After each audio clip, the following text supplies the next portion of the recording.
everyone, and welcome to this morning's event. My name is Ciel Vaughan, and I will be the host for this event this morning. First of all, I'd like to give a really warm welcome to Peterson and the class from the Wildlife Tourism College, who are our primary audience for this morning. Peterson, I'd love to ask you if you could just unmute and say hi so that we can check your sound and everything is working.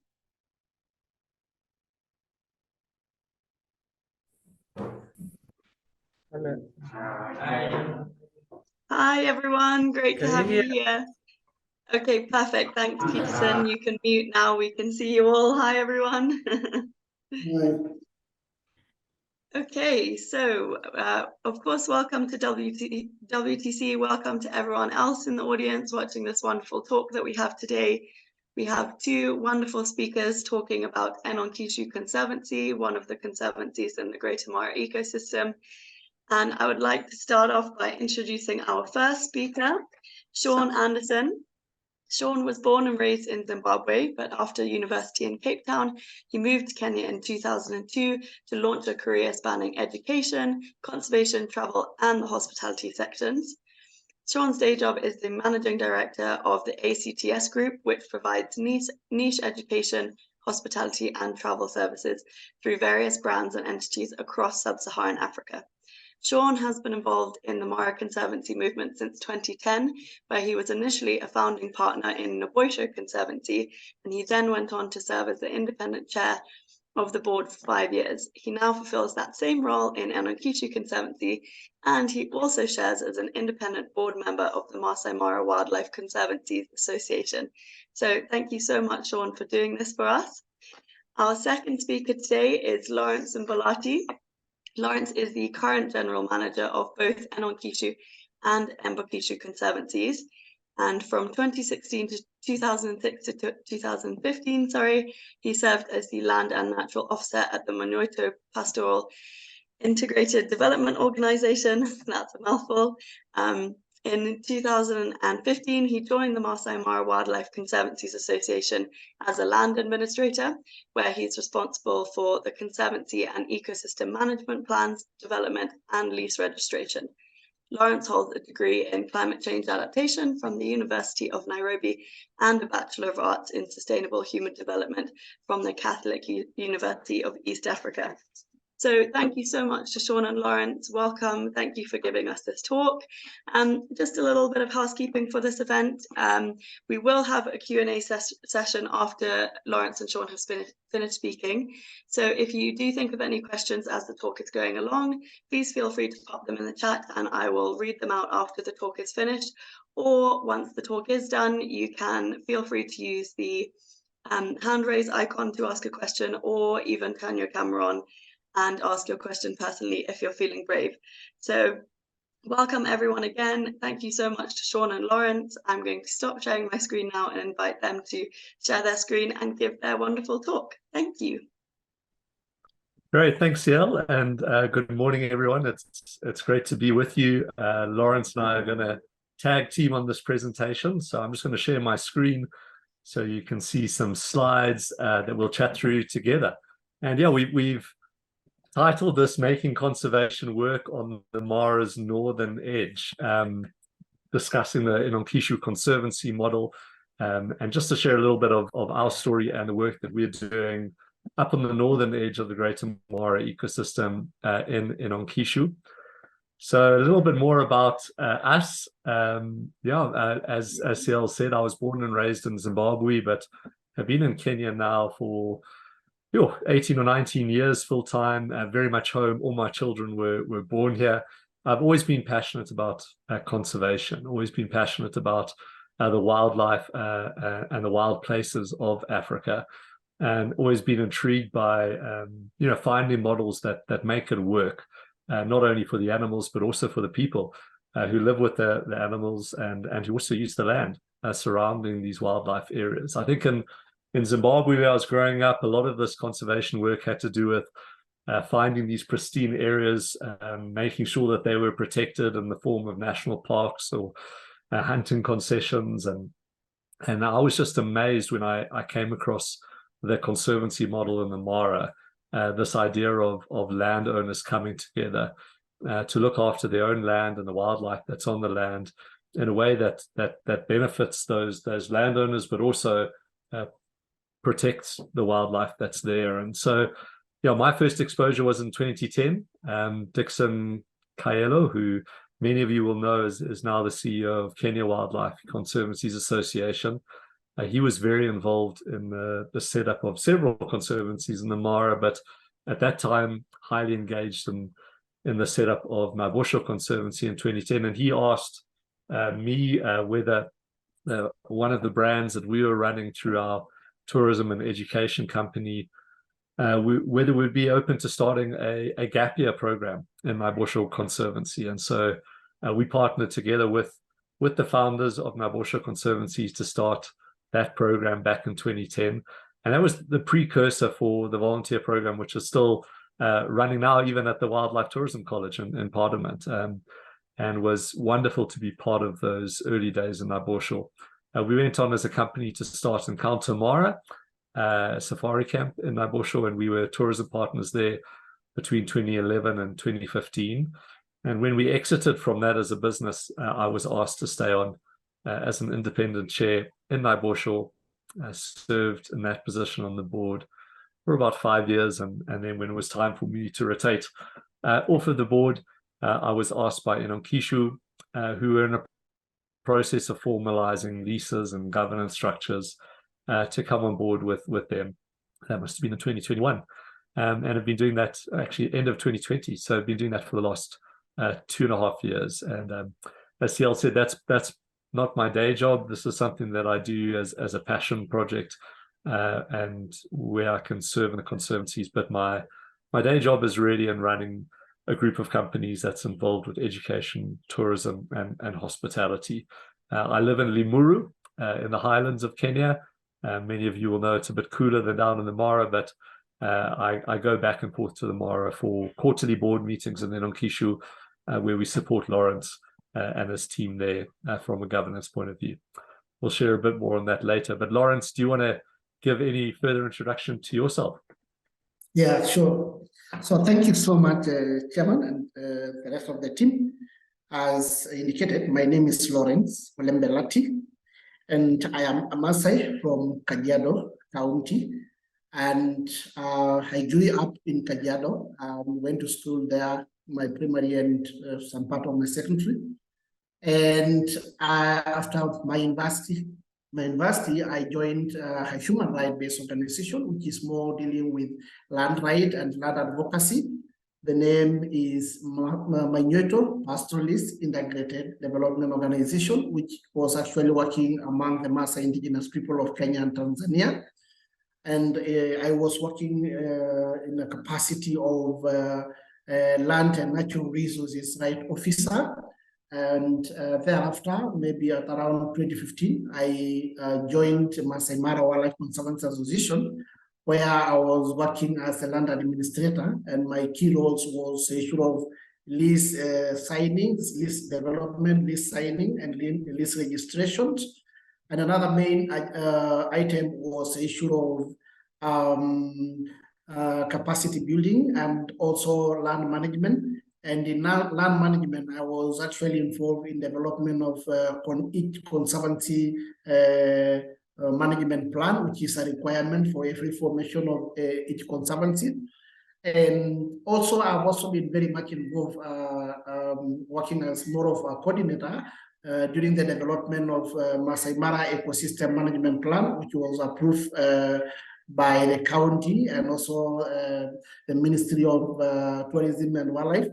And thereafter, I think last year, 2022, I joined Enonkishu, where I'm now working as the current general manager, and also for Enonkishu Conservancy, both at the northern part of Masai Mara. So that is my little introduction, and I'm glad to be part of this presentation today. And thank you for giving us this chance. Yeah, thank you so much. A little map, that is the shape of Enonkishu Conservancy. We are currently about 4,000 acres, but I think we have added some few acres maybe in the last four months. So we just need to change a little bit our map. So, and we are situated, or our location is at the northern part of the Mara. The Mara is a very big ecosystem, and we are at the northern part of the Mara. We have about 41 landowners. And when we talk of landowners, these are people that have signed land or given out their land for conservation, where now the wildlife will be free to graze within their land without any disturbance. And these landowners, we have 41. And out of the 41, we have 17 women landowners. What we mean by saying 17 women landowners and why we are specific on that, it's because in Kenya, and more particularly in Maasai land, land is being owned by men. But in this case of Enonkishu, we have women with land. Some of them bought, and some of them were transferred by their husbands. So they are also receiving lease money or lease fee. So our members, they have given their land for conservation in exchange of lease fee. Like we pay them every end of the year or every end of the quarter, some lease fee for their land that we are using for conservation and also for cattle. So that is, in a nutshell, the overview of the Enonkishu Conservancy. Yeah. Great, thanks, Lawrence.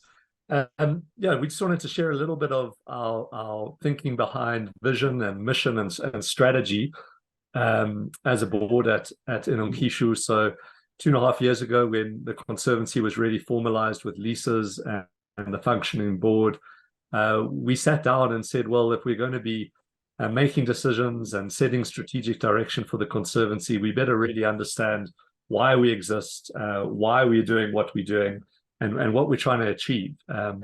So we came up with a problem statement, first of all, to say, well, what is the problem that we're trying to address? I think all good organizations, even good businesses, they need to understand, how are they trying to make the world a better place?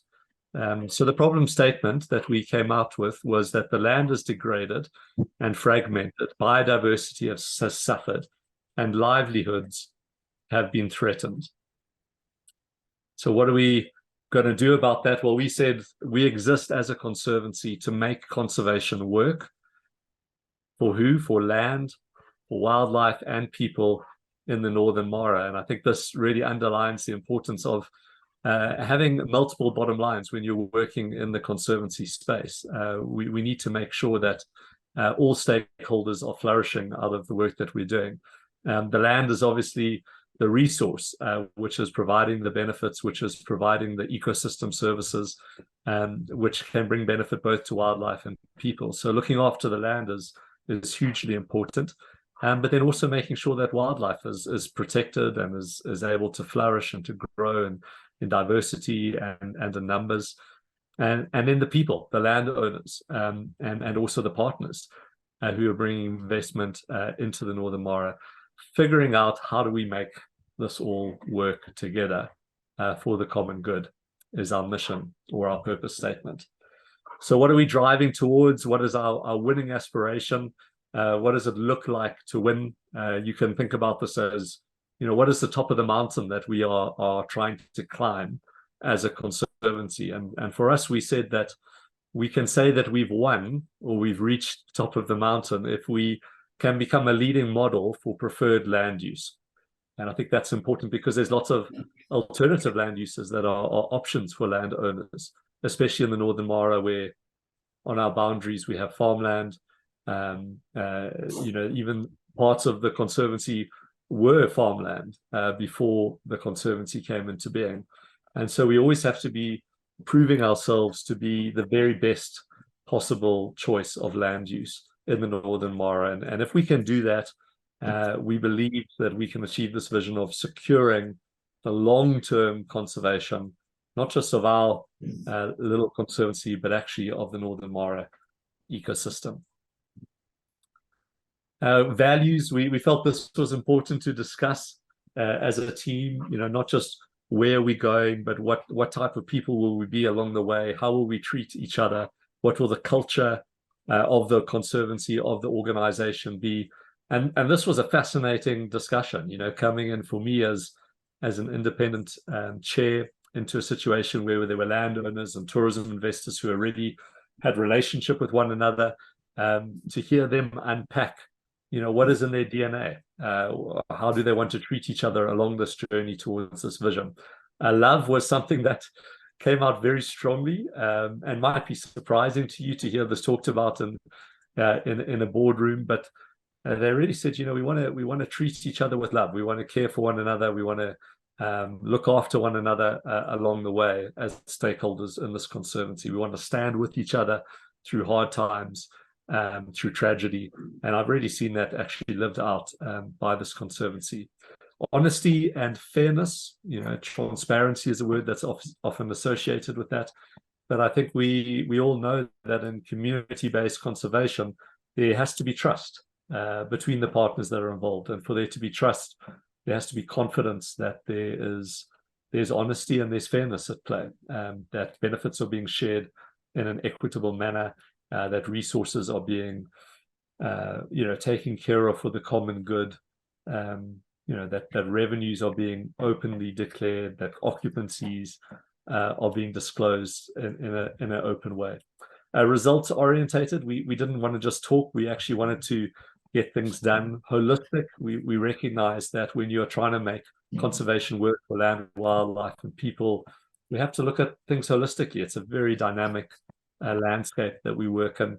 Resilient, we wanted to have a culture of being resilient and persevering through the ups and downs of making conservation work. And then innovative, we wanted to really treasure this idea of not just going with what other conservancies have done in the past, but being brave enough to innovate and to be creative in finding solutions for the Northern Mara. So this is an interesting picture. This is a kind of a view of how many parts of Enonkishu have been rewilded through the story of Enonkishu. So 2009 to 2019, and obviously we're a few years on from when that picture was taken. But amazing to see this conversion of agricultural land back into conservation. And that was a decision that was made by the community to say, hey, we really want to look after this land. We want to see it flourish. We want to see the wildlife flourish. And we want to see that bring benefits to the community as well. That's quite unique, I think, for the Mara conservancies. I mean, certainly many of the conservancies would have had a lot of livestock grazing happening before they were established as conservancies, but not many would have had this crop agriculture in place. I think due to our position on the Northern Mara, but also in general, we get a bit more rainfall than other parts of the Greater Mara landscape. So funneling down from our problem statement, our purpose, our vision, into, okay, well, how do we actually build a strategy to achieve this vision? We identified 5 buckets, 5 kind of pillars that we would have to get right if we were going to achieve our vision of being the preferred land use in the Mara and making conservation work for land, wildlife, and people. So the first one was this bucket of governance and transparency. And we said that we would be able to measure how successful we were in this through things like the donor reputation, how effective are our communications to all stakeholders, and what level of support do we enjoy from the community as a conservancy, and also other stakeholders who are partnering with us. The second bucket, strategic bucket or change driver that we identified, was financial sustainability, that if we were going to achieve our vision, we had to be financially sustainable.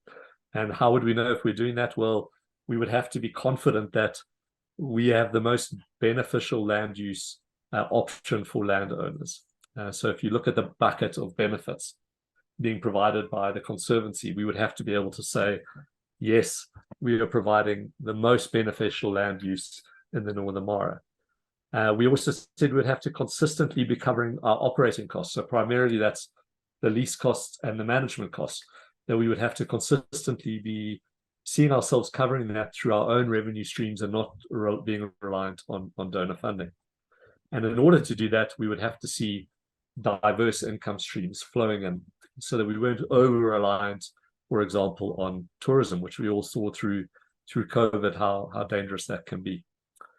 Another bucket or strategic change driver would be optimal ecological conditions. So our theory was that in order to achieve our vision, a lot rested on the fact that we were seeing the ecology of the area thriving, improved vegetation, which would lead to high biodiversity, also thriving cattle projects, and also that we would have research projects that were able to verify the fact that the ecological conditions were going in the right direction. Cattle was another bucket, obviously linked to the one we've just spoken about, but we all know how important livestock programs are in the Mara conservancies. Then we would have to be confident in saying that we've got an effective grazing plan, that we've got high quality of cattle in the livestock program, but also that the sales price, linked to that quality, was maximizing benefits to landowners who had their cattle as part of that program. And then an optimal percentage of conservancy cattle. So Lawrence will go into more detail on this later in the presentation. But we have some cattle that is owned by the conservancy, still on behalf of the landowners and for their ultimate benefit. And then we have some cattle that is owned by individuals. And we are, needing to find the right balance between those two elements of our livestock program. And then lastly, tourism was another strategic change driver. We needed to have a great tourism product as one of the main economic drivers in the conservancy. And we could measure that through high occupancies, tourism awards, recognition, but also to see tourism being able on its own to cover our annual OPEX, so that any other diversification of revenue streams could increase benefits to landowners, could be set aside for rainy days, into reserve funds to see us through crises, etc. I won't go through this in detail, but this is a theory of change diagram that we came up with off the back of these discussions. So you can see at the bottom there, the various revenue streams that we have flowing into the conservancy. Tourism, we aim to be a part of the carbon revenue in the Greater Mara. We have some off-site conservancy agricultural revenue. So this would be agricultural ventures on our boundaries who contribute towards the conservancy on a regular basis. Other financing, so fundraising, donor funding, and then the livestock revenue and management coming in to the conservancy management funds, which you can see in the purple there. And then those funds, once they're pooled, flowing into lease funds, management fees for protecting wildlife, but also for managing livestock and restoring the rangelands through that. So at the end of the day, we want healthy rangelands, ecosystem, wildlife. We want sustainable livelihoods, and all of that is tied to our vision and mission, which we spoke about. That's our organogram there. So it just shows you a little bit of our governance structure and also our operational structure.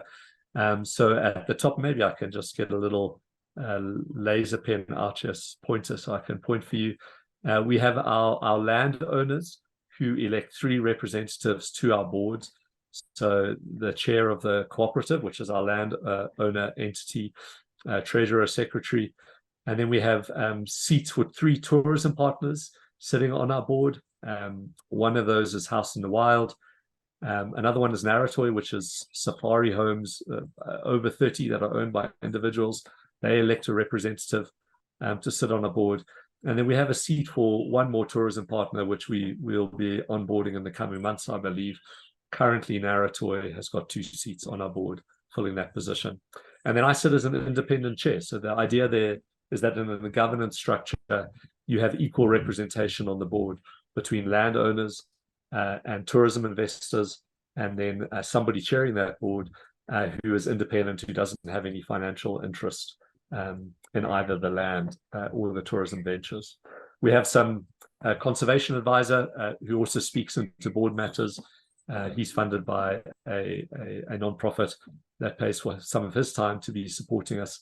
And then we have a subcommittee. So different subcommittees of the board work on these different areas in between board meetings. So we meet quarterly, but then the Land, Community and Operations Committee and the Conservation and Research Committee and the Finance and Legal Committee will meet in between board meetings and bring recommendations and input to the board. So our next board meeting is actually on Friday and Saturday. we're preparing for that currently. And then we've got an organogram here with Lawrence sitting as general manager. We have had a finance consultant, actually this has just shifted. She's stepping out, and instead we're employing our own accountant that will fall under our general manager. And then you can see here our herd or our livestock team, as well as our ranger team working under Lawrence on the ground. Great, I'll hand over to Lawrence now for a little bit more in depth on management areas within the Conservancy. Thank you so much, and the team. It is about some of the programs that the Conservancy is undertaking, and one of the major ones that is really has become very helpful is the livestock management program. And what we have here is, first of all, we have crossbreeding the Borans and the Cebu, and it's a way of improving the quality. And that is the first thing that we are doing. We are trying to do crossbreeding for us to have cattle with good value. And then again, we also trying to do steer fattening, which we normally sell at the end of the year, particularly October. And I think the chair has already alluded to, and the money that we get out of selling of the steers, we normally give to the landowners.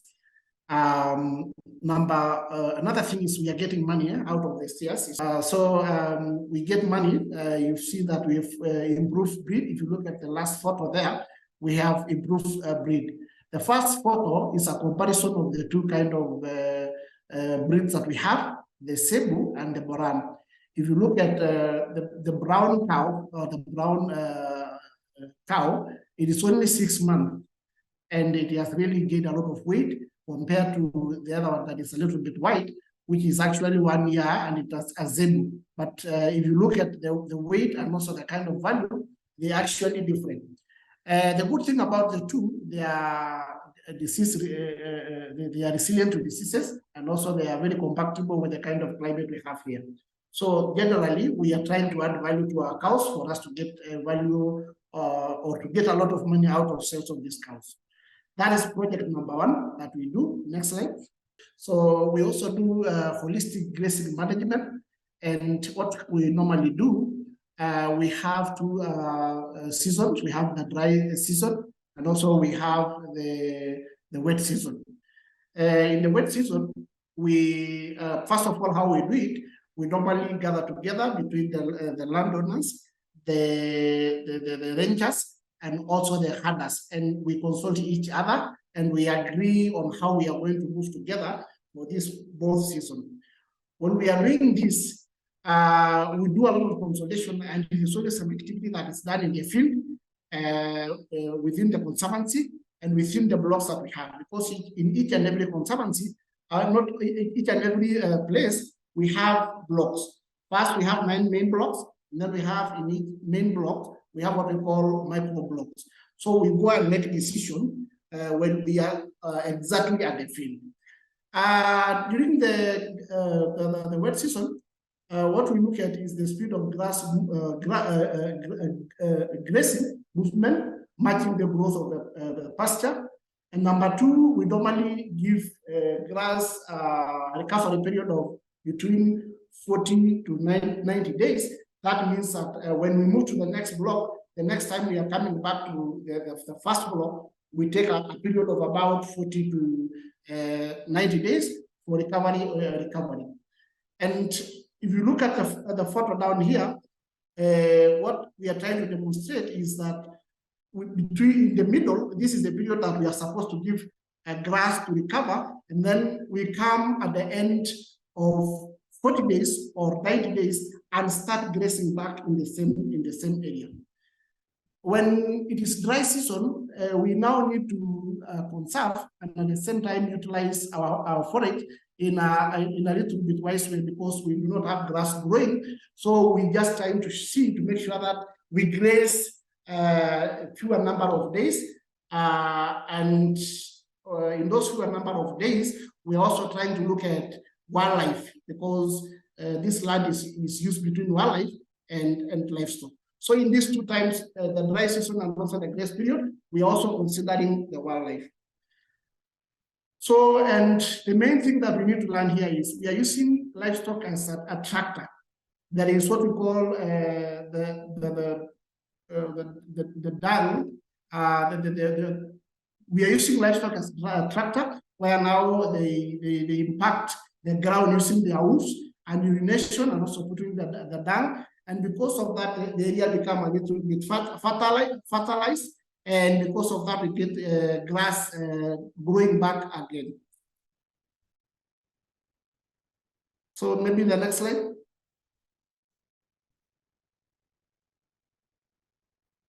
Chair? Yeah, I've moved us on. I can see the next slide on my screen. It's probably coming for you. So if you look at that photo, we are trying to demonstrate. The first photo is bare land. That is how Enonkishu was. Quite a number of places in Enonkishu. That is how it was before we started using livestock. And then if you look at the fence there, we are using mobile bombers where we move from one place to another. And just because of that hooving action. And then if you look at the third photo, it is actually the dung, urine deposited and pasture receding.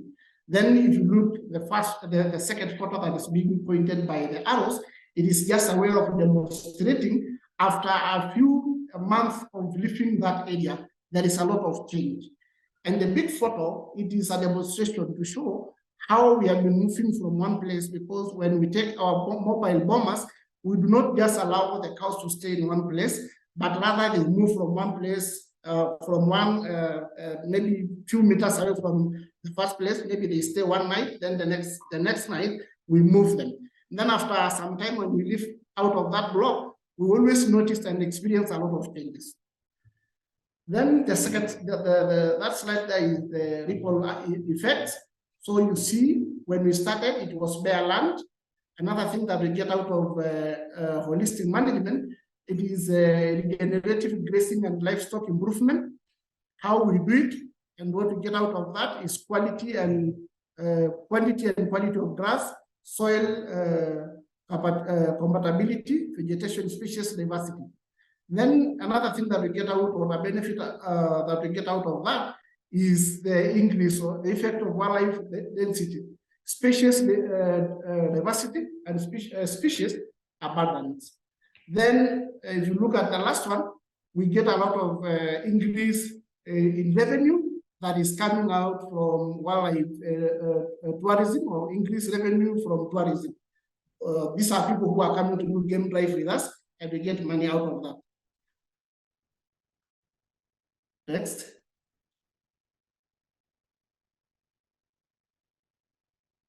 So our livestock, we normally do a lot of care because this is an area that is full of wildlife and predation.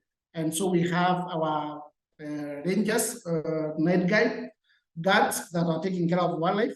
We are also using what we call predator deterrence lights. We have spotlights that will help our night guards to protect our livestock from lions or predations. Yes, this is just a photo of our herders. We have about 13 of them. 2 of them are night guards and this is our homestead. And okay, if you can move to the first one, to the last one. Okay, here it is the demonstration of how we are using our land. I told you initially we have about 9 blocks, and we normally have what we call GPS tracker that is deployed into each herd. We have 2 herds. Each of these 2 herds have these trackers. So if you look at this first map, it tells us how land is being utilized by the cows. So in the first 2 blocks, they are shaded a little bit yellow or maybe orange, but there are some blocks that are not shaded at all. This tells us that there are some parcel or some blocks that are more utilized by livestock than the rest, and there are some reasons. One of the reasons is because maybe the grass in these areas are more nutritious and also more accessible, and maybe laxity maybe by the herders to utilize the rest of the blocks. So this is very much useful because it tells us how cattle are using these blocks. And if you look at the second block, it's actually, it's a heat map. This is a heat map. If you look at the most red places, these are areas that are more used. And if you compare the two maps, it can just tell there are some blocks that are much used, like maybe the one that is more red, that we call that one block 7. So, and it tells us how the land is being used. Building ecosystem resilience, rangeland health, we use to look at the rangeland health, we use about 4 dynamics. One of them is community dynamics, how the species are growing and the species are growing. And we look at the kind of the appearance of species within the area, either plant species or the kind of the wildlife species that are visiting the area. We are also looking also the issue of energy cycle. We are looking at also, my screen is not showing well. So these are the 4 kind of measures or processes that we are using. We are using community, water,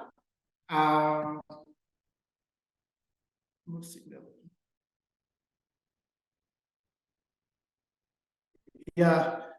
So these are the 3 that we are using, the 4 that we are using. If you go to the third one, the last one.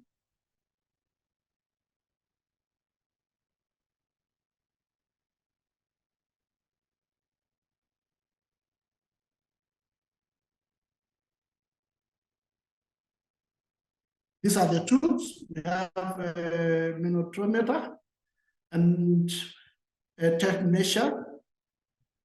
We also have glass clippers. These are the tools that we are using in the field during this exercise of ecological monitoring. Because we do ecological monitoring using the selected transect, and these are the tools that we use.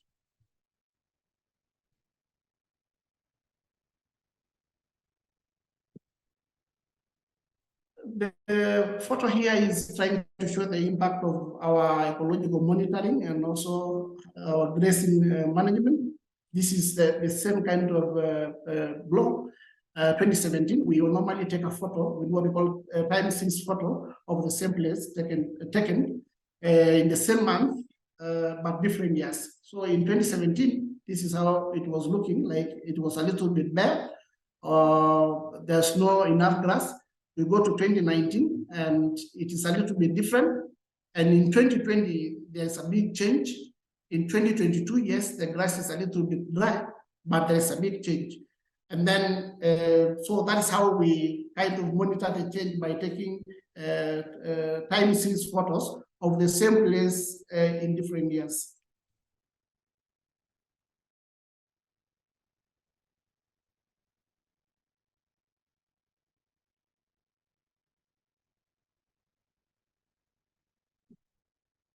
Okay, this is the first photo. You see, if you look like those kind of round blocks, this is the movement of mobile bombers from one place to another.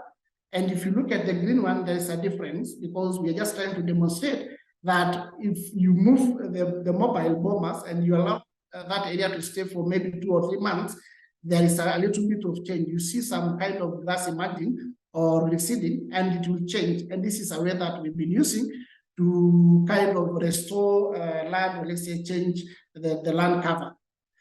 We also have a women project that is more of climate change related, and we have 6 women that are permanently employed, and they are really volunteering to do tree planting. And the other project that they are doing is income generating activities, that where they are making soaps, they are doing soap making, candle, beadwork, tree planting information on information. And another thing that we are doing is conservation education. We have a community outreach program where we normally go to schools and also bring them to school to our place. And we try to kind of educate them on wildlife coexistence, agroforestry, holistic grazing management. So we are trying to make communities, or let's say young people, start liking or loving conservation. So I think that's what we are doing. Some of the challenges we have is conservancy collaboration in the northern part. Major challenges, tourism access. That's what we mean is that wildlife are not really static, or they cannot stay in one place. So you find that we would like to view animals that are in a neighboring conservancy called Ileme, maybe Bokishi, or maybe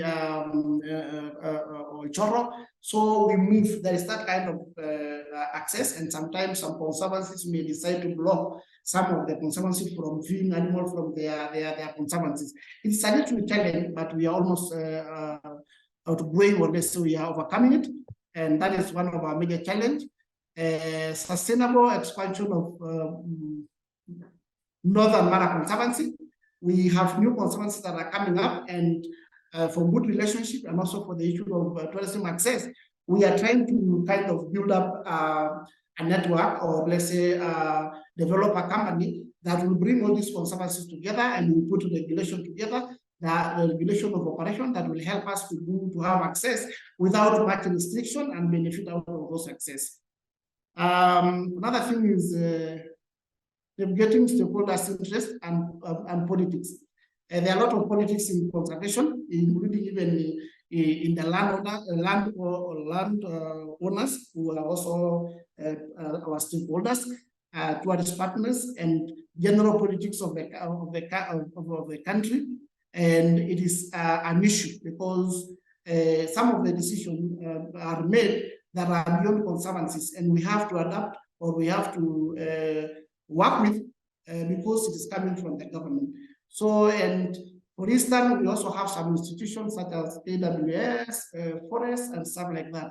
And sometimes they have their own issues with the communities, and that also impacts on what we do. So we are trying to navigate with interest and politics. Yeah, thanks, Lawrence. Maybe just I can touch base on a few of the kind of the aspirations for the future. So I think we really are keen, because we need to, our vision is to see this being the preferred land use in the Northern Mara. We really aspire to be able to better measure and then to increase the bundle of benefits that are being given to landowners. I think it's easy to measure a lease payment. It's fairly easy to measure kind of cattle income, but how do we measure other benefits?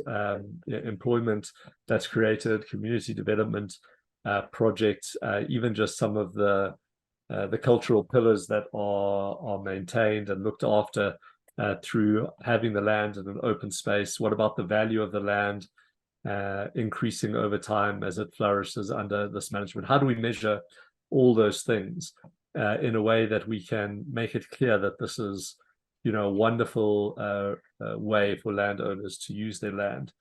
The sustainable expansion of the Northern Mara. So Lawrence touched a little bit on this, but certainly we recognize that even though we are currently on the northern edge of the conservancies, there are landowners even further north, in places like Mbukishi and even beyond, who are very interested in putting their land into conservancy models.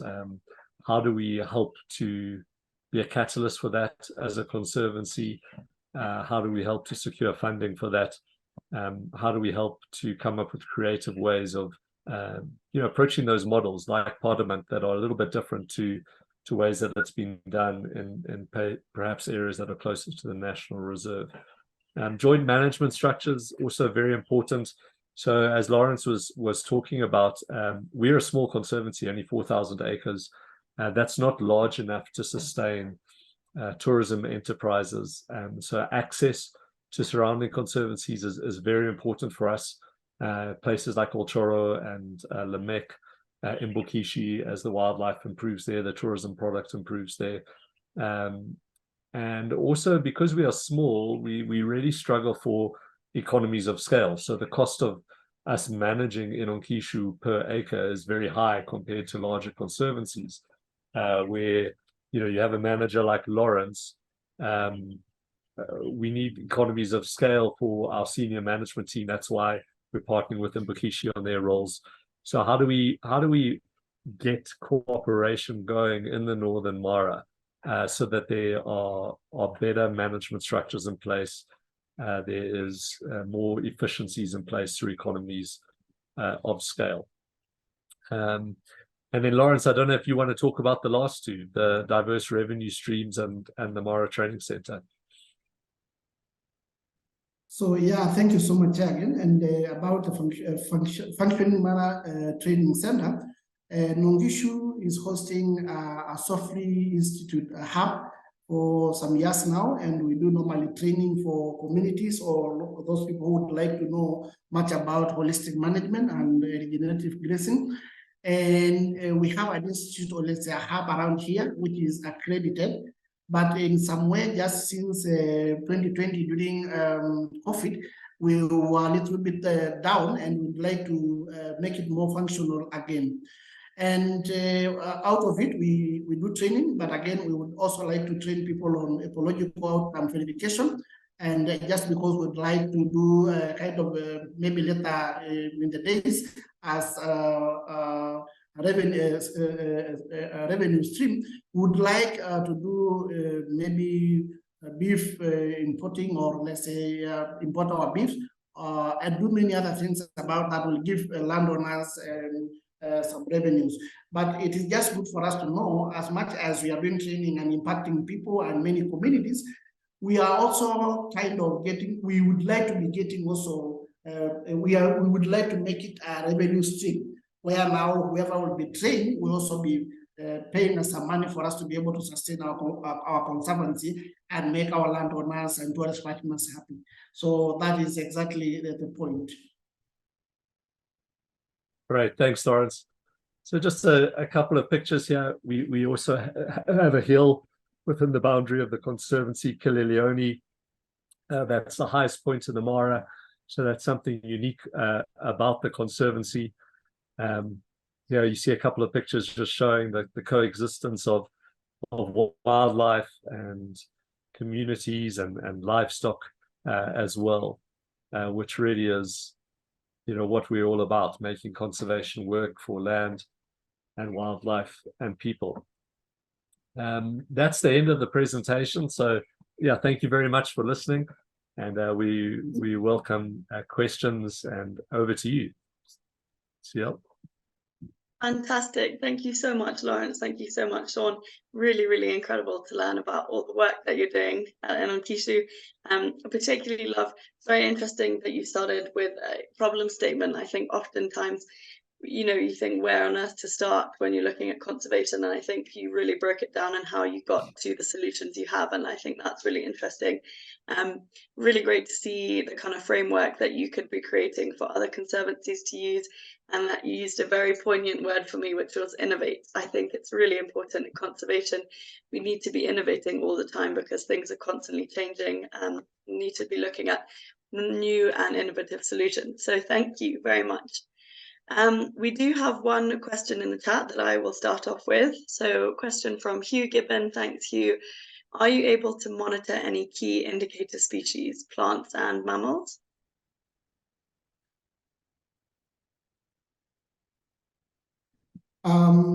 Yeah, in a little way, yes. We have several ways of doing monitoring. First of all, for what you have seen, how we've been able to monitor the use of land using livestock, that's one way. And again, we normally have several ways of monitoring. We have field observation, where now the rangers are trying to look at the number of wildlife around a specific area for a longer period of time. And then again, we also have what we call water observation, where our rangers stay for maybe a whole day trying to monitor the kind of animals that are using water in what period of time. And then again, we have transit observation, that we kind of have transit or area that we go around and see what kind of wildlife are around within that area. What we really do not know about plant species. We are not really keen on plant species, but we do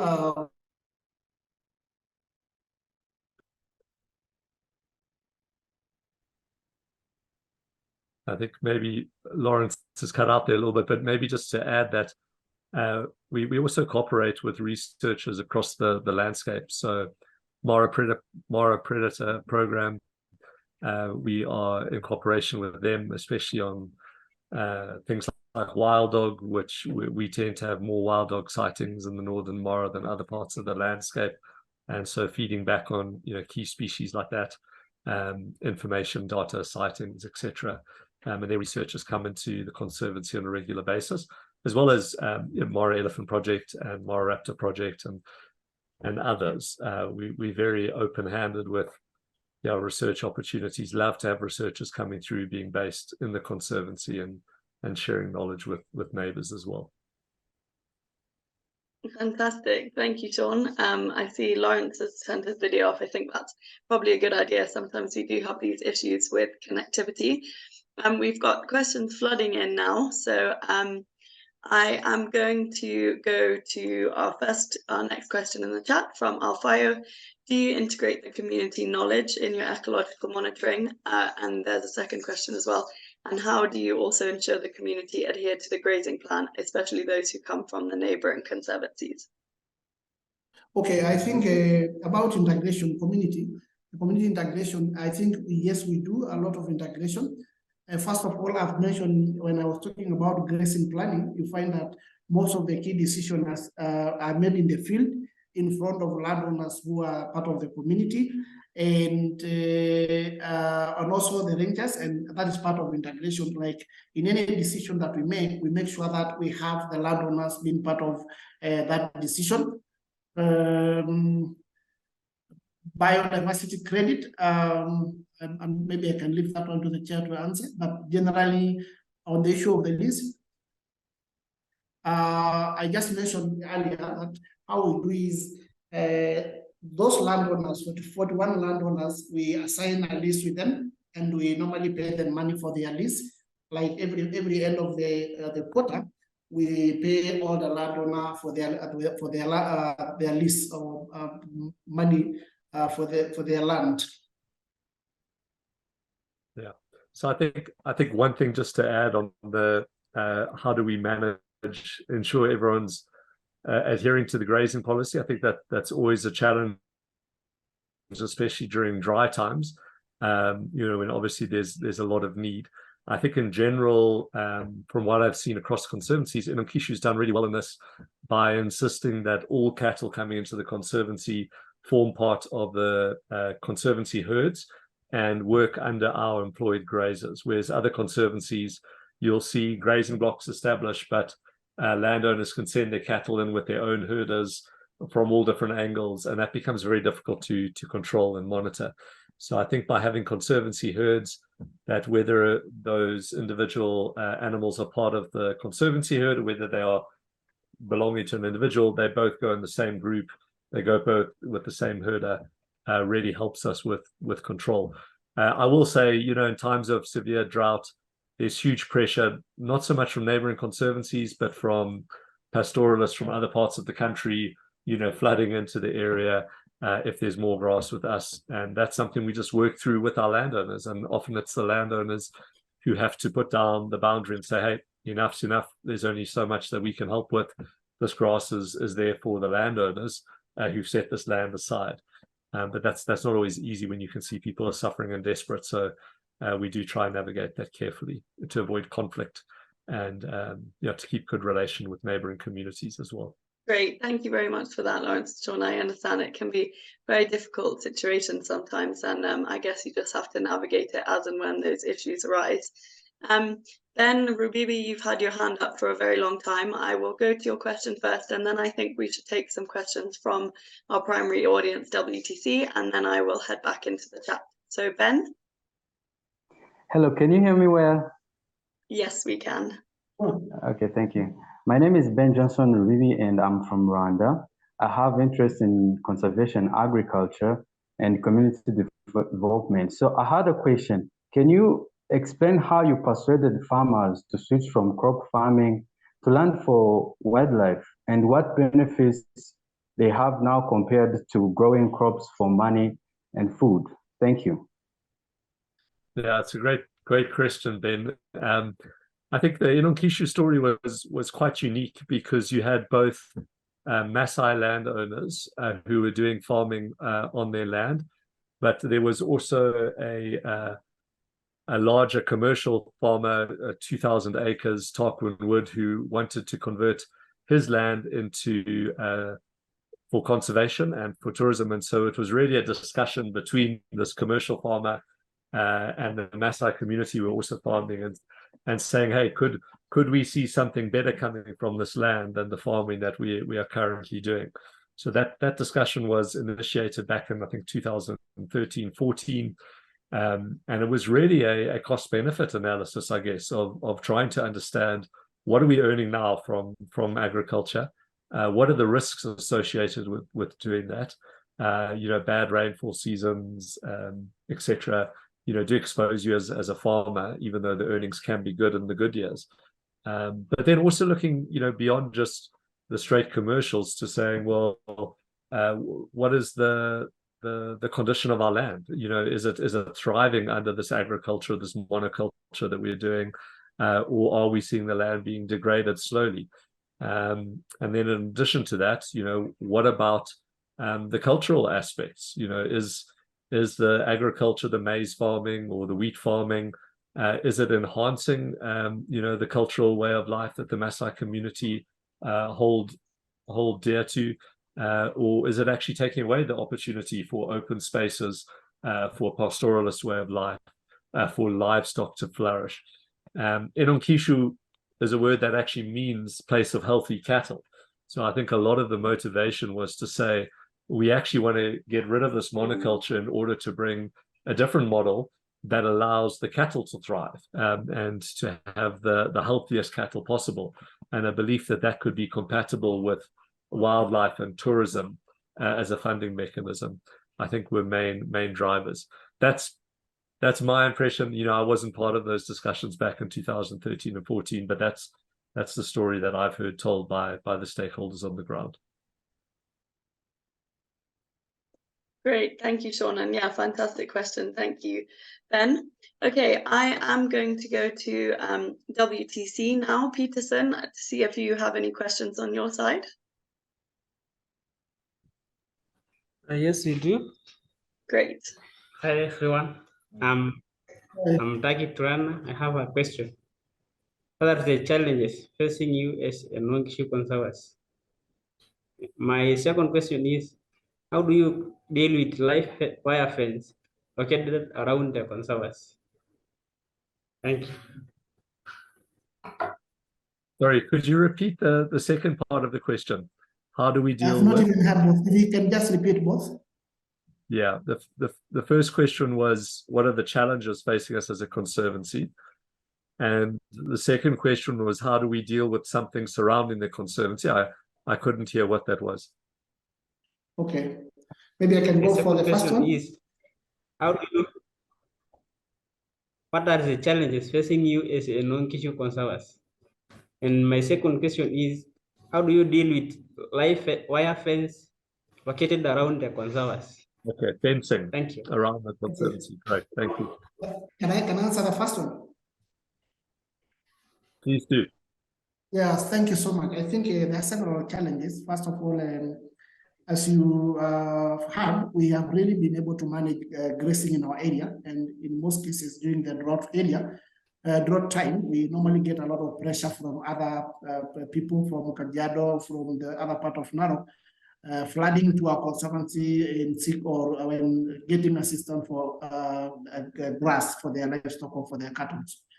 that is one that is one challenge. We also have human wildlife conflict just because of the increase, because of the health of land and also the good grass. We have a lot of wildlife. There's a lot of wildlife, all kind of wildlife, big mammals and stuff. And because of that, we normally face human wildlife conflict, where in one instance or two, maybe in a year, we get somebody killed either by an elephant or by a buffalo, and that is an issue. So human wildlife conflict. And adjacent to our conservancy, there are a lot of farmers or Maasai people who are also doing farming and other big-scale farmers around next to us. And elephants always get to invade their farms and destroy a lot of crops. And also the elephant get a lot of injuries as a result of people defending their farms or their maize and stuff. And so such kind of challenges that we have, those are the kind of challenges that we are facing. And I think generally the climate change, because you find we have a lot of people across the border. For instance, 2020, there were a lot of floods, and because of that, you find that the only rescue area or place where people can try to get job to assist them because of the loss that they got during 2020, it is Enonkishu. So we have a lot of expectation from people from the other side of the river, wanting to be assisted in many ways, including jobs, children, school fees. So we have that pressure and that kind of high expectation, and it's a big challenge. I think maybe I can leave question number 2 for the chair to answer. Yeah, thanks, Lawrence. I think, as you know, fencing is a big challenge for conservation in the Greater Mara, and we certainly are not immune to that. I think we've seen fencing come up on our boundaries swiftly in the past few years. I think the main strategy that we are taking on that front is through initiatives like supporting Enonkishu. That would probably be the primary dispersal area for wildlife north of Enonkishu, where fencing is a challenge for dispersal of animals and safety of animals. And so working with that community there through the Enonkishu board that's been established, through MOUs related to access for tourism, and even funding for the leases there from our tourism model, has requirements around fences being dropped. So, those surrounding communities are now able to join a conservancy like Enonkishu, but will be paid at a higher level, if fences are dropped and wildlife is able to move more freely. I think we are unique in that on some of our boundaries, we have things like commercial farms where fences are in place, and we just have to deal with that, and that's a reality to keep wildlife out of those agricultural areas. So the closer you get to the edge of the Greater Mara, I think the reality you will have fences on some of your boundaries, and the key is just identifying, which are the dispersal areas you need to work with communities and have a chance of seeing fencing come down. And that comes back to, providing a bundle of benefits that is better than the benefits somebody would get from having a fenced parcel of land. Great, thank you. Peterson, any more questions from your side? Yeah, we have an additional one. Hi, I'm Jacqueline Leperes. I have 2 questions. The first question is, which other conservancies are you closely working with? The second question is, what is unique in Enonkishu Conservancy? Thank you. Great, thank you, Okay. Jacqueline. Thank you. I think we work with, I can say we are a member of Kenya Wildlife Conservancy Association. That is a national umbrella that brings all conservancies together. We are also a member of Masai Mara Wildlife Conservancy Association, which is a regional body that brings all the conservancies and the Mara together. Number 2, we have this initiative that will kind of reduce the pressure on reciprocal kind of access between the northern Mara conservancies, that is Lembe, Olchoro, Enonkishu, and Narau, and maybe not Mbokishi and maybe Narau. Those are the closest conservancies that we work with, but generally, I think we have a good rapport and working relationship with all. And a good example, because of the good team that we have around, we have already helped Mara North to create transact, monitoring transact. We have also trained several other conservancies using our institution or our main Mara training center on holistic grazing. And I think that what makes us more unique, that we don't only just practice, but we train. Then thereafter training, we practice. And for our partners, we also even do follow up to see whether they are doing what we have taught them during our trainings. And I think that would make us unique. I think I've answered all the questions, maybe unless I want to add something. No, I think those are good points. I definitely think the livestock program is also unique to Enonkishu, the fact that we have these conservancy herds, in addition to privately owned cattle in the program, I think has been an innovative thing. We're also unique in the tourism partners we have, because we don't just have a kind of traditional tourist lodge. We also have these safari homes that are owned by individuals in Naratoy, and they are contributing, as homeowners, not as commercial businesses.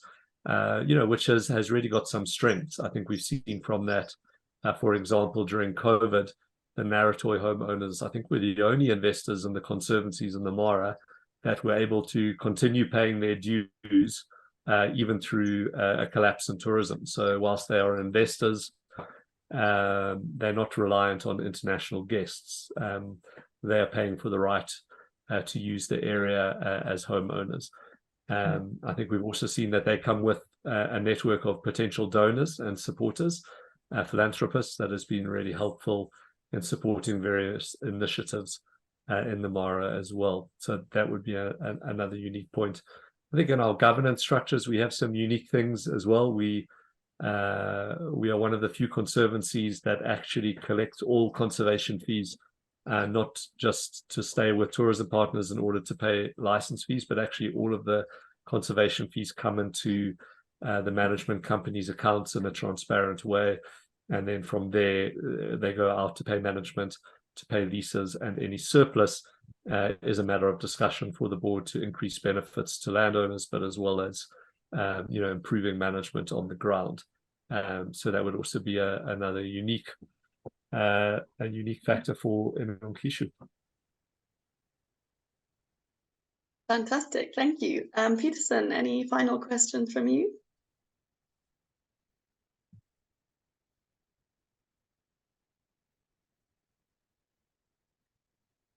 No, I think we're good for now.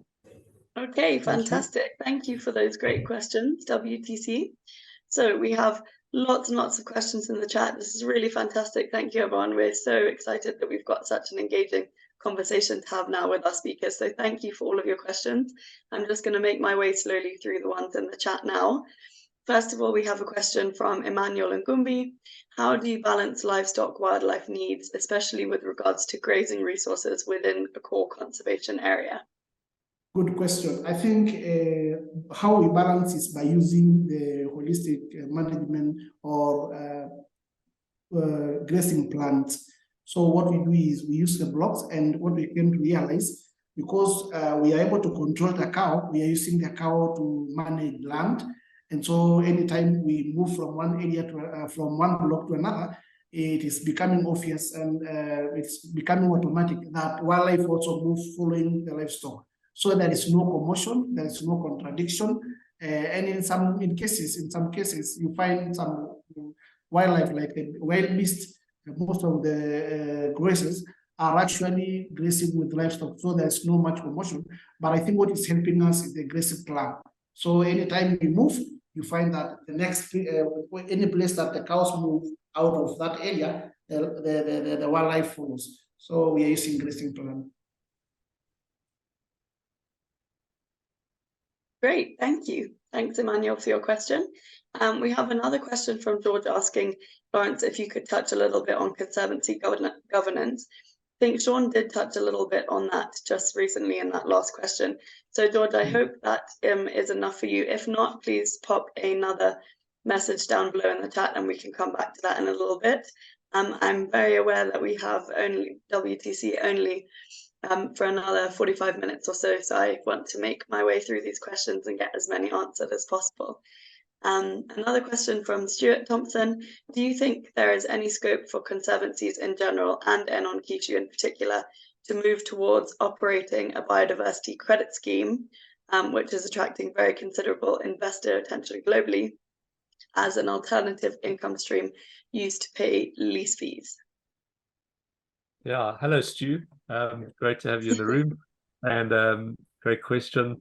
I definitely think this is on the radar for conservancies, and I know that, you know, from my involvement in the Masai Mara Wildlife Conservancies Association board and the One Mara Carbon project that they are aiming to launch with the member conservancies involved. I definitely know that biodiversity credit is a part of those discussions, and I think trying to see whether it also can't be done in tandem with the carbon process, where, you know, the value of the carbon credit, I think, can increase, in my understanding, if you are able to meet the biodiversity credit requirements as well and show that that's there. So I think it's obviously less of a mature market than just the pure carbon credit side of things, but it makes a lot of sense to me. You know, I think the conservancies in general, including Enonkishu, we are doing a lot for carbon, and I think it's been shown that grasslands can have a huge contribution to make,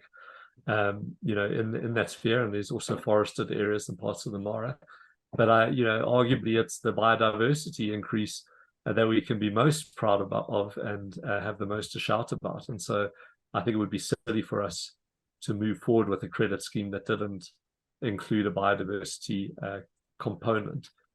As you know, this is a complex world, the world of credits. I think there's huge potential there for alternative revenue streams for the conservancies. The landowners are very eager.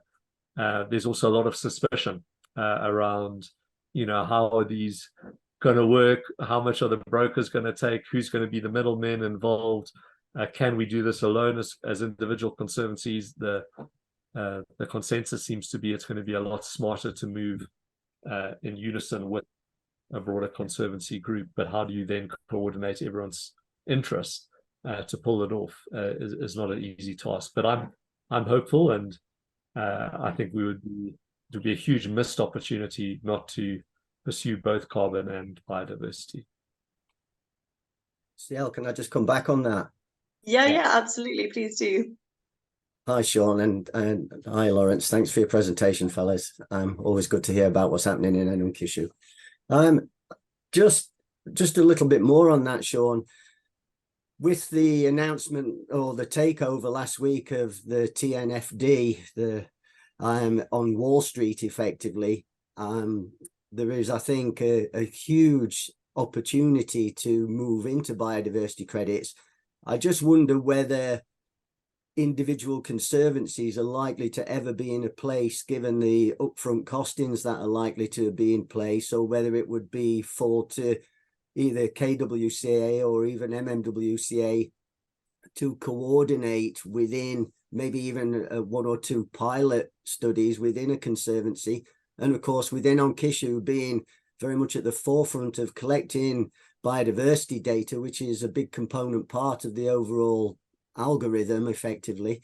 I just wondered whether that might be something that you would be keen to explore further with, whether it's Dixon or whether it's Dan Sapir. Yeah, I agree. I do think it has to be done at an association level. You know, I think one of the challenges all the conservancies face, but especially smaller conservancies like Enonkishu, is that we really struggle for capacity to tackle some of these new opportunities, complex, you know, development of alternative revenue streams on our own. And so I think very important that we look at economies of scale. And I think that's more attractive for the market as well. I think if you're talking about a much bigger area, you're more likely to be able to command interest from buyers of these credits. So I agree, it's got to go through these associations, but you're right that I think pilots programs in places like Enonkishu are a great idea, and are things that we should be, initiating discussions with our association leaders on. I agree. Thanks, Sean. Great, thank you both. Stuart, before you go, I see that you've got another question in the chat. Would you like to ask that out loud while you're there? The question relates to using the Conservancy model to reinstate wildlife corridors between Enonkishu and the adjacent conservancies. And I just wondered whether, in the foreseeable future, that would be something could work towards. Yeah. I mean, I think Lawrence may have comments on this. I think the way that we are viewing corridors is obviously looking northward. Yes, to the south, we have those established open boundaries with Altoro Conservancy. But I think when we're looking up to Mbokishi and Enarao, I don't think we expect to see Enonkishu expanding further north. I think we would rather be supporting and partnering and enabling conservancies like Mbokishi and Enarao to establish those key corridor areas between one another. But it's certainly in our interest and within our vision and mission to make sure that those corridors are there, because I think just looking at a tourism model, let alone the conservation of the biodiversity and all of that, but I think that we've got too many beds in the Northern Mara to sustain the current amount of acres that are under conservancy leases, and so we have to see expansion, and I think corridors have to play an important role in that. I guess it specific corridor. Stu? I said it just really, I guess it just comes from my interest in biodiversity credits, because I think some kind of an analysis that would look at optimum corridor design between those three conservancies that you mentioned, and looking at what it might mean in terms of revenue required and how that might translate onto the credit platforms which are currently being formulated. Yeah, and I think that's a good point, because I think whilst we do need more space for the tourism beds, I think understandably the pushback we're getting back from tourism investors is, yes, but some of these areas you talk about we don't see being usable for or easily accessible for tourism in the foreseeable future. And so I think that's where things like the credits become extremely important as funding mechanisms. Yeah, just to say something on that, on the northern part of northeast part of not Enonkishu but Mbokishi, people generally Enonkishu have started signing for the new and longer period leases for about 15 years, and toward the north, quite a number of new members have joined, and that on the north part, I think that is one way or one step going toward opening of the corridors. But at the same time, we have moved part of our rangers close to some of the fence areas, and wildlife has started now moving toward the north because of that security. And naturally, they will find their way maybe to connectivity to the far end. I know there are some fences, but the more the number of wildlife toward that area may find ways of maybe turning even the farming parcels of land into conservation. But I think the thing that I think I'm celebrating about is that a big number of people at the northern part of Mbokishi has signed land, and there are a lot of corridors that are connecting Mbokishi up to the end of Enarao, Laila, those areas toward north. So I think that is a step in good direction. Great, thank you, Lawrence, and thank you very much, Stuart, for your questions. It's nice that we've managed to have such an engaging conversation off the back of that, so thank you. Next question in the chat from Emmanuel: how do you ensure the proceeds from the sale from the improved livestock sales are not used to purchase more cattle, which then increases the grazing pressure, as has happened in some other conservancies? Yeah. Yeah, so I think we've mentioned that we have two herds. That's a herd that is for landowners and the one that is a conservancy herd, managed herd. But generally, they all belong to the landowners. What we normally do, we have been managing the herd to grow, which is a conservancy herd. But last year, there has been an agreement between the management and the landowners. So when time comes to sell the steers, which is October, we also do kind of assessment to make sure that there are also cows to cow in the landowner's herd to make sure that we reduce the number of cows.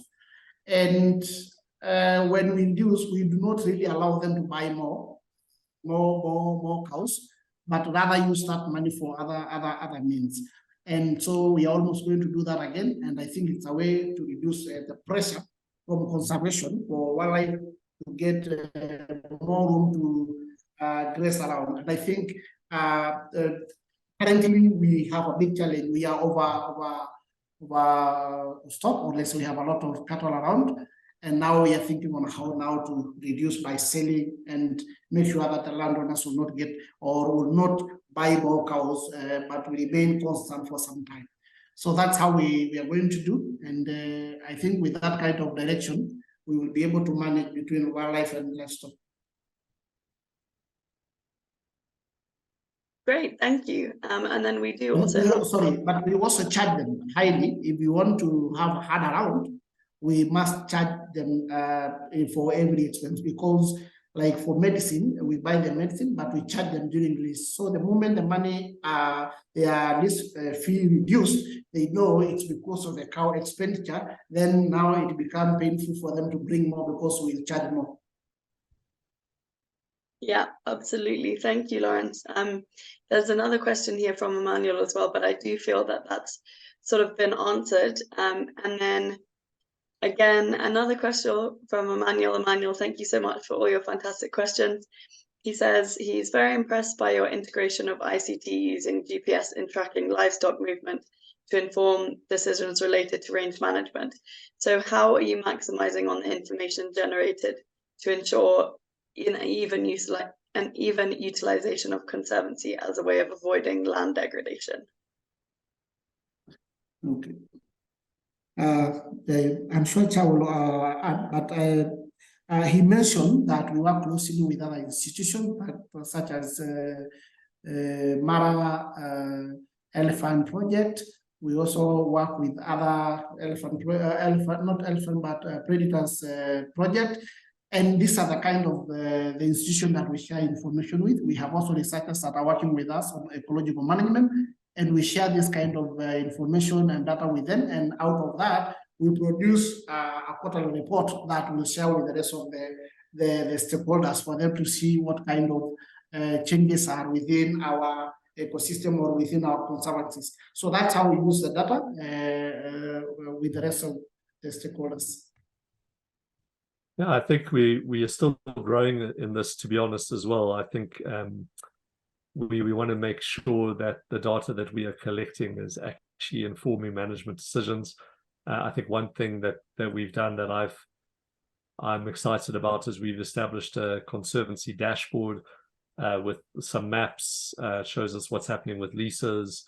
But the idea is also to add some of the ecological monitoring data onto that dashboard, so that for management and at a board level and partner researchers, there's always a real-time online resource we can be looking at to see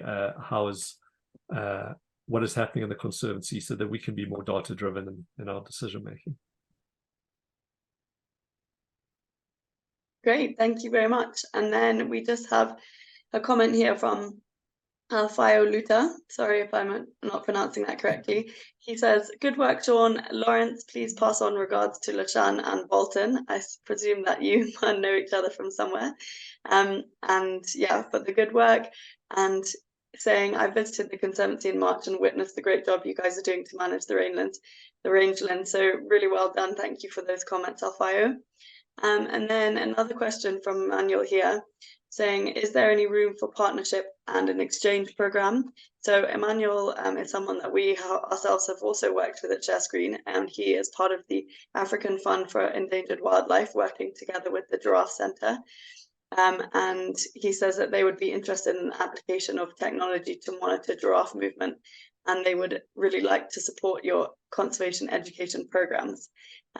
Just quickly before Sean and Lawrence, before you get to that, I see Stuart has also replied to Emmanuel there, saying that the Smithsonian project currently have a giraffe project underway in the Mara, and to suggested a contact for him to reach out to. Just to point out that thank you very much. It's really great to have all this audience engagement. This is what's so great about what we do at ShareScreen, is to help make these kind of connections and expand the conservation network around Africa. So thank you for that. And yeah, Sean and Lawrence, if you have any thoughts on that. Okay, about partnership, we are always open. Somebody has also mentioned about exchange program, which I think you well answered. But I think for any partnership, may it be the one that you mentioned about research on giraffe or stuff like that, we are really, really open for any partnership that will help to improve and make Enonkishu one of the best model in the Mara ecosystem. So I think I would say that we are open for any partnership. Fantastic, thank you, Lawrence. Sean, do you have any comments on that? Okay, I just wanted to say that we were more than happy to put you guys in contact with Emmanuel directly after this meeting, and you can chat further with that. And then, another nice comment from Ben saying, I appreciate how you integrated cultural aspects into the land management for the wildlife conservation. Overall, really enjoyed the presentation, so thank you. Another comment from Hugh Gibbon, thank you for an encouraging story of ecological rebalance, which is still very much a work in progress. He says that as a kid, he remembers traveling through the area before any farming was taking place. So it's really good to see the local people reassessing their land management options. And he said he's very sorry to have had to have left, but we are grateful that he joined anyway. And then a question from Arnold Oricho. Have you experienced zoonotic disease outbreaks between livestock, wildlife, and humans, and how do you combat this? Sustainability is obviously a big challenge, and do the community diversify the livestock keeping approaches, or how do you handle this challenge? Okay, I think I have answered that one maybe in a text, but I would like to say yes, in some way we were a little bit faced by one challenge where our herd really suffered from brucellosis, and quite a number of cows aborted, which is a big loss. And this is a disease that can be transmitted to human beings. But what we had immediately after we realized or we noted or we identified it is brucellosis, because what we did, we called for vet doctors. They come and took several tests. We have also worked closely with ILRI, where our tests were taken. And thereafter, it was confirmed that it is brucellosis. And therefore, we filed through the government, we ordered for medication or vaccination, and we vaccinated our herd. And now it's becoming a live kind of project whereby we do it every year for heifers and between 7 months and up.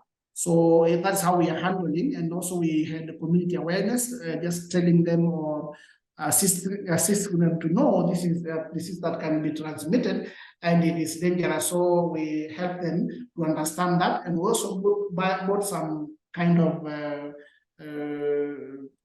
tools that will help our herders, such as gloves, and we have also informed them anytime they see any leftovers from abortion, they make sure that they burn so that we can reduce the level of spread of the disease to the rest of the animals, either wildlife or livestock.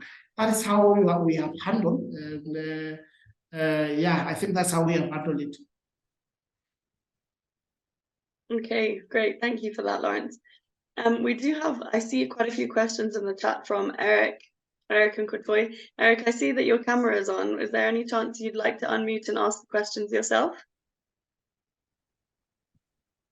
Okay, unfortunately, I can't quite hear you, Eric, so I will just go ahead and read your questions in the chat, but it is great to see your face, so thank you very much for turning your camera on. So the first question from Eric, he says, thank you, Lawrence, for such a wonderful presentation in the GIS maps. As Enonkishu, and apart from doing holistic grazing management, have you ever come up with a sample count of your wildlife, sort of like a checklist? And is there any change or migrations of your wildlife? Question number one.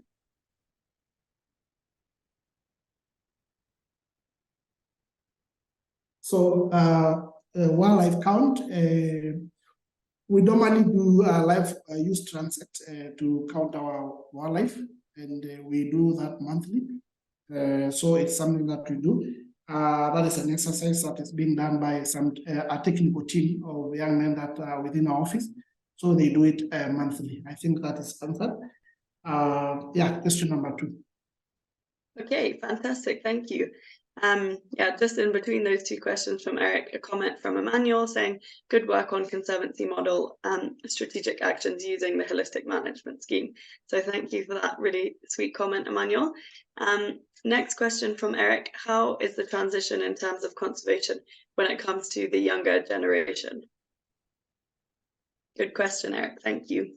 Good question. I think one thing I can comment on there, and Lawrence will probably have others, it's just that having worked in my bushel conservancy before, I was really pleased and impressed to see a much younger board representation in Enonkishu. So wonderful to see out of the 3 landowner representatives, 2 I would consider to be young men who are representing their community really well, and from a different generation that I've seen in representative bodies in other parts of the Mara as well. So I think that's great. I think the other part to that question is just around education. You know, the education projects that Lawrence talked about, getting into the schools, making sure that the youth understand the value of the wildlife that they are seeing and encountering around them, and developing a passion for that as well. Lawrence, do you have additional comments there?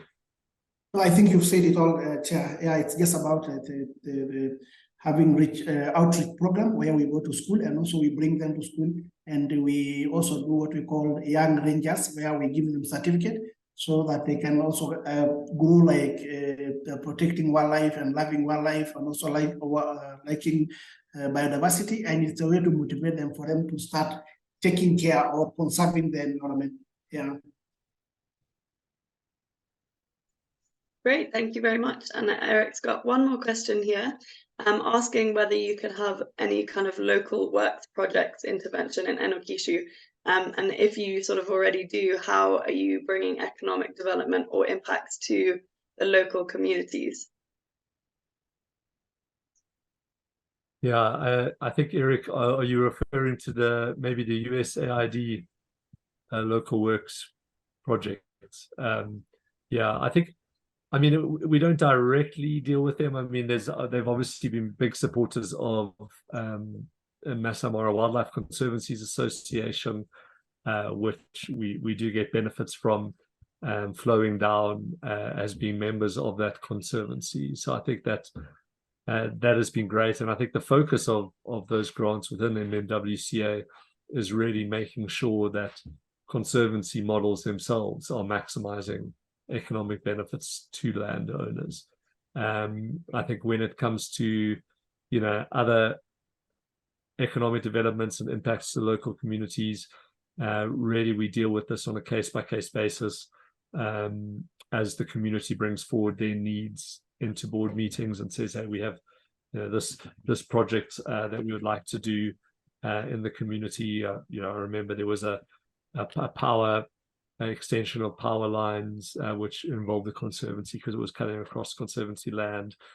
We talk about things like road development in the area, and so we're always open to community input on where could there be further development opportunities, and how could we either directly support as a conservancy or bring in our network of donors and partners to help as well.